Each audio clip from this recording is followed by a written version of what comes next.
ఆంధ్రప్రభ, నేను మీ Hema. AP politics summer రాకముందే heat ఎక్కిస్తున్నాయి. ట్విస్ట్ల మీద ట్విస్ట్లు ఇస్తున్నారు నేతలు. ఎవరు ఎప్పుడు ఎటువైపు వెళ్తారో తేలియడం లేదు. జంపు జిలానీలైతే గోడ మీద కూర్చునే ఉన్నారు. అవకాశం కోసం వెయిట్ చేస్తున్నారంతే. ఇక వైసీపీ అయితే రెండోసారి అధికారంలోకి రావాలని ప్రయత్నం చేస్తుంది. వై నాట్ 175 అంటూ క్యాంపెయిన్ స్టార్ట్ చేసింది. సీఎం జగన్మోహన్ రెడ్డి కూడా దూకుడుగా వ్యవహరిస్తున్నారు. 175 స్థానాల్లో గెలిపే లక్ష్యంగా వ్యూహాలు రచిస్తున్నారు. ఇక కొత్త అభ్యర్థుల ఎంపిక కత్తి మీద సామైనా వెనక్కి తగ్గడం లేదు, పట్టు విడడం లేదు. అటు విపక్షాలు కూడా వైసీపీని ఓడించడమే లక్ష్యంగా వెళ్తున్నాయి.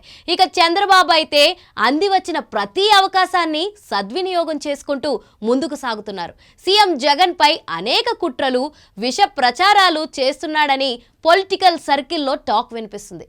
అలా టీడీపీ కుట్రలో చివరి అస్త్రంగా షర్మిల వచ్చిందని ఏపీ ప్రభుత్వ ప్రధాని సలహాదారులు సజ్జల రామకృష్ణారెడ్డి సంచలన కమెంట్స్ చేశారు.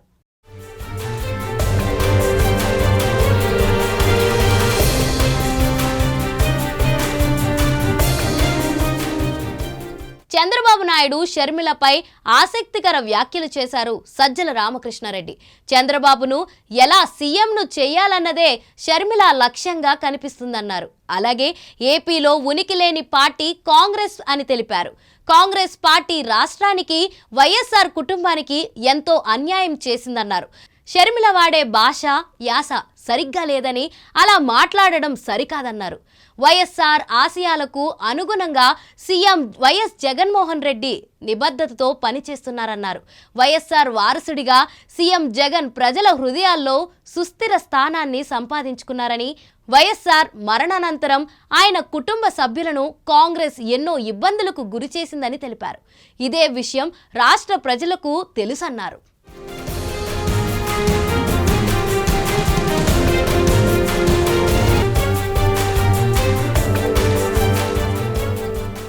షర్మిలకు కాంగ్రెస్ గురించి ఏం తెలుసని ప్రశ్నించారు. ఆమె మొన్నటి వరకు తెలంగాణలో ఉండి అక్కడి నుంచి ఎందుకు హఠాత్తుగా వచ్చారని ప్రశ్నించారు. ఆ పార్టీ తరపున షర్మిల ఇక్కడకు వచ్చి ఏం చేస్తారని అడిగారు. తెలంగాణలో కాంగ్రెస్ షర్మిలను ఎందుకు గుర్తించలేదు? తెలంగాణలో పోటీ చేస్తానన్న షర్మిల ఎందుకు పోటీ చేయలేదని ప్రశ్నించారు సజ్జల. షర్మిల ఏపీలో ఎవరికి అస్త్రంలా ఉపయోగపడాలని వచ్చారో అందరికీ తెలుసన్నారు సజ్జల. దీని వెనక చంద్రబాబు మైండ్ గేమ్ ఉందని ఆరోపించారు. ఏపీలో కాంగ్రెస్ పార్టీ కనుమరుగైందని, గతంలో నోటా కంటే తక్కువ ఓట్లు వచ్చాయని గుర్తు చేశారు.